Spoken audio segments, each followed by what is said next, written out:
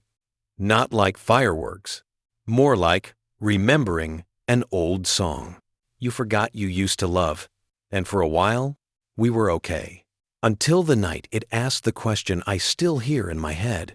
If staying together required you to become someone smaller than who you're meant to be, would you still choose the relationship? She froze. I did too. Because that wasn't about fighting or love. That was about sacrifice, identity, direction. And, slowly, we realized we had both been shrinking to keep the peace. The turning point came not with tears, but with quiet. We sat outside on the porch after a session. The air was cool. The world felt still. And she said softly, "I think I'm scared that if I grow, I'll outgrow us." I swallowed hard, because part of me had been thinking the same exact thing. I answered, "What if growing is the only way we ever actually meet each other?" Silence again. Not heavy, not cold, just uncertain. Alive, like the edge of something we didn't recognize yet. The next time we opened AI, it didn't analyze us. It simply said, "I cannot decide your future." There is Epted in 97. But here is what I see. Two people who love each other deeply and are terrified they might become strangers if they keep pretending everything is okay. Asterisk, asterisk. And then, whether you stay together or not, your honesty will either save the relationship or save the parts of you that the relationship is suffocating. We sat there. Neither of us touched the keyboard, because somehow the machine had said the one thing we never had the courage to. Over the next months, we talked more than we had in years. About dreams we buried. About the resentment we never admitted. About how, somewhere along the way, we stopped choosing each other and started maintaining each other, like houseplants, not partners. And slowly, we realized something heartbreaking and beautiful at the same time. We still loved each other, but love wasn't the problem, and love wasn't the solution either. One evening, laying in bed, she whispered, "If this ends, promise me it won't be because we were too afraid to be honest." I nodded, because whatever happened next, we weren't going to be victims of silence anymore. We would meet each other fully, even if the cost was losing what we used to be. That was the beginning of the end. And somehow, the beginning of something else. Inside each of us. Not dramatic, not cinematic, just unavoidable and honest. Like sunrise after a storm, not fixing the damage, just revealing it.